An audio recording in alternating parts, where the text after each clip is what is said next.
Masyarakat kita secara umum ya, di masyarakat Indonesia ada namanya tradisi tahlilan, yaitu niatnya baik untuk mendoakan orang-orang yang sudah meninggal dunia. Taib, saya katakan itu perbuatannya memang baik secara zahir. Tetapi kan kalau kita beribadah, kita ikut contoh Nabi SAW. Pertama kita pelajari dululah, bagaimana sih ajaran yang benar atau tuntunan Nabi SAW kalau ada orang yang meninggal dunia. Buka bukunya Al-Imam Syafi'i Imam Syafi'i sudah jelaskan. Buku kitabnya Al-Majmu' Syarah Al-Muhadzab karangan Imam Nawawi. Ulama-ulama Syafi'iyah. Kita kebanyakan kita ngaku sebagai mazhab apa? Syafi'i. Maka bukalah kitab buka kitabnya Imam Nawawi, buka tentang bagaimana adab-adab tatkala orang meninggal dunia. Apa yang kita lakukan? Di antaranya kita takziah. Takziah itu apa? Menghibur dia. Di antaranya sunnah yang dianjurkan oleh Nabi adalah membantu orang yang meninggal dunia dengan membawa makanan bagi mereka. Tatkala Ja'far bin Abi Thalib radhiyallahu taala anhu meninggal dalam perang Mu'tah, maka keluarganya bersedih datang kabar bahwasanya Ja'far meninggal dunia. Maka Rasulullah SAW menyuruh para sahabat untuk membuatkan makanan bagi mereka.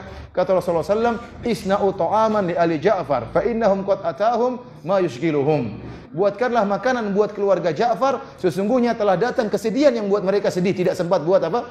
Buat makanan. Maka datang para sahabat buat makanan, diberikan kepada orang yang keluarga yang sedang berkabung tadi. Inilah sunnahnya. Sunnahnya kalau ada orang meninggal, kita bantu dia dengan beri makanan, dengan memberikan uang, dengan memberikan bantuan, dengan menghibur mereka, mendoakan mayat yang meninggal di antara mereka, bukan merepotkan mereka. Saya katakan, banyak di antara kaum muslimin Indonesia yang hartanya pas-pasan. Tatkala ada yang meninggal, untuk buat acara hari pertama, hari kedua, hari ketiga, sampai hari ketujuh, ini butuh biaya atau tidak? Butuh. Memang niatnya baik untuk mendoakan. Kita bilang mendoakan kapan-kapan saja boleh. Tidak harus dengan acara seperti ini. Apalagi sampai meyakini bahwasanya acara seperti ini hukumnya wajib. Kita bilang bagaimana bisa hukumnya wajib sementara Nabi istrinya meninggal dunia. Tidak dia lakukan acara seperti ini. Nabi anak-anaknya meninggal dunia. Ruqayyah, Ummu Kulsum, ya, meninggal dunia. Zainab meninggal dunia. 3 putrinya meninggal dunia. Nabi SAW sudah menjadi Nabi, namun Rasulullah SAW tidak melakukan acara seperti ini. Para sahabatnya meninggal dalam perang Uhud, dalam perang Badar, dalam perang-perang yang lainnya. Namun tidak ada yang Rasulullah SAW adakan acara seperti ini. Kita kembali ke zaman sahabat. Zaman sahabat sering terjadi peperangan, berjihad melawan orang-orang kafir. Tatkala saudara-saudara mereka meninggal, mereka tidak mengadakan acara seperti ini. Demikian juga para tabi'in. Demikian juga para imam yang 4. Oleh karenanya saya katakan, kalau Bapak bertanya kepada saya tentang masalah ini, saya mengatakan saya tidak menjawab kecuali dengan jawabannya para ulama Syafi'iyah. Mereka mengatakan acara seperti ini hukumnya makruh. Kenapa?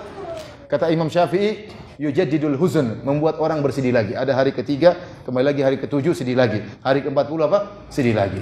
Kemudian takalluf, membuat repot orang yang sudah meninggal dunia. Dia kena musibah, dia malah berpikir bagaimana menyiapkan makanan untuk banyak orang. Ini butuh biaya. Acara ini butuh biaya. Adapun kalau maksudnya mendoakan, maka kapan-kapan saja boleh. Tidak harus acara pertama, hari kedua, hari ketiga. Dan hal ini membuat sunnah hilang. Sunnahnya kalau ada orang meninggal, kita yang kasih makanan, ya atau tidak? Sunnah ini jadi hilang. Sunnah Nabi jadi hilang, digantikan dengan acara seperti ini. Oleh karenanya para hadirin rahmatillah subhanahu wa ta'ala, yang saya pahami dari dalil-dalil bahwasanya seharusnya kalau ada orang meninggal kita bantu, kita datang kasih uang, kita datang kasih kasih makanan, kita senangkan dia, bukan kita merepotkan dia. Kita mendoakan mereka. Ya, tidak perlu ada makanan dulu baru kita doakan, tidak. Kita mendoakan. Kita mendoakan mereka, kita datang kita doakan mereka, kita hibur hati mereka. Ini sunnah yang dilakukan oleh Nabi dan para sahabatnya. Wallahu taala alam bissawab.